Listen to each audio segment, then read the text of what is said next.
Hello everyone, Pearl DM here. For today's video ay gagawa po tayo ng peanut roll snacks.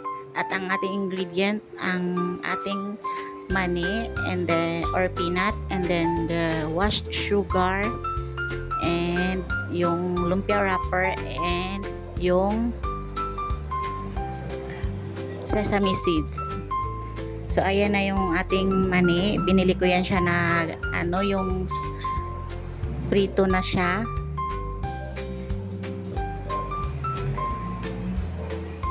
And then later on, anuhin natin siya para so ayan, nilagay natin siya sa mortar and pestle. So dinidikdik natin siya para sieve natin yung smaller particles ng ating peanut. So ayan na siya, nadurog na siya talaga. And then i-transfer natin siya sa dyan sa ating mangkok or yung bowl natin. And then afterwards, lalagyan naman natin siya ng 3 tablespoon of washed sugar.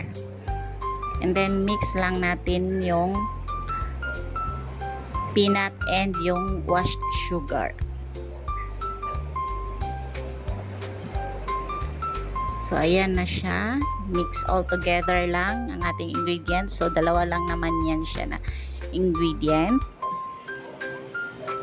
And then yung sesame seeds, ano lang natin siya, turn into brown.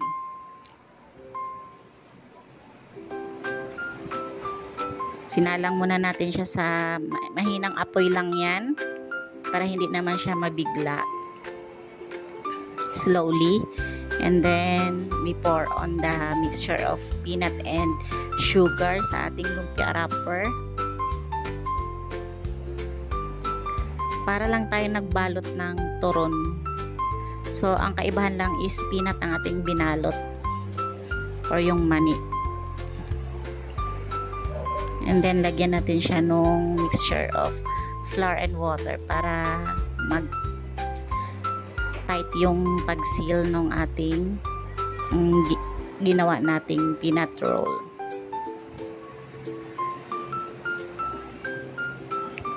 So the same procedure lang din sa next na pambalot natin.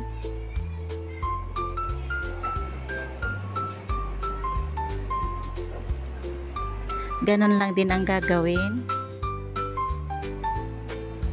So pour in small amount of mixture of peanut and sugar. Then roll it over.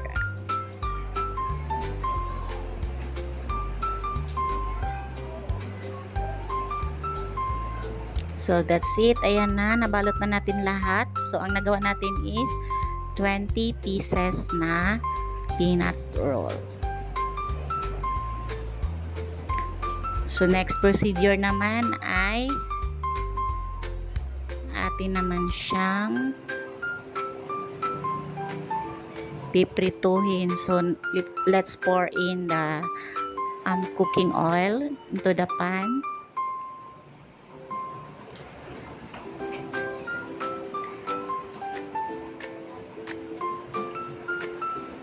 And then nilagay din natin yung sinunod natin yung washed sugar. So hintayin natin na mag-caramelize a little bit ang ating sugar. So ayan na siya, nag-caramelize na. And then let's pour in the peanut roll, yung ating binalot kanina, yung ginawa natin. So make sure lang natin na well coat na ang ating peanut roll ng caramelized sugar. So i-roll it over lang siya para ma-well distribute ang caramelized sugar sa ating ginawa.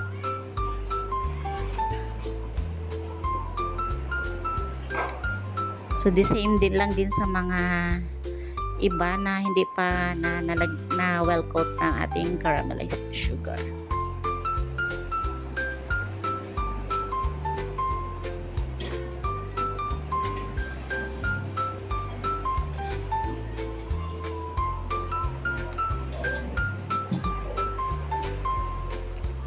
Para pantay ang pagkalagay.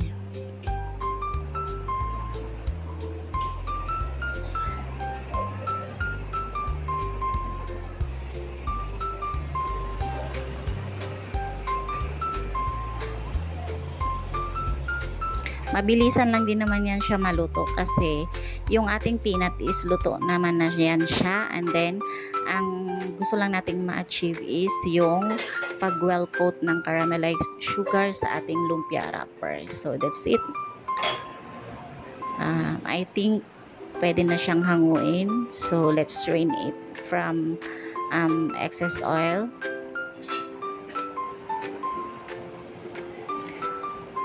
Mabilis lang siyang maluto. And then, plating time na. Lagyan natin siya sa ating plate. Tin-transfer na natin siya. So, one by one, ilagay natin siya.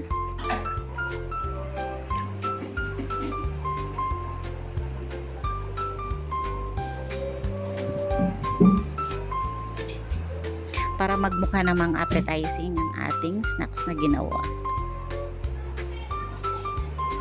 And then, binudbura naman natin siya nung ating sesame seeds.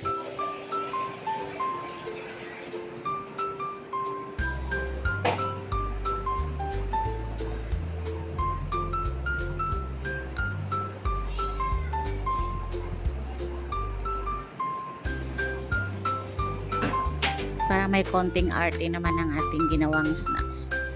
So that's it. Ganun lang kasimple ang ating peanut roll na may sesame seeds on top.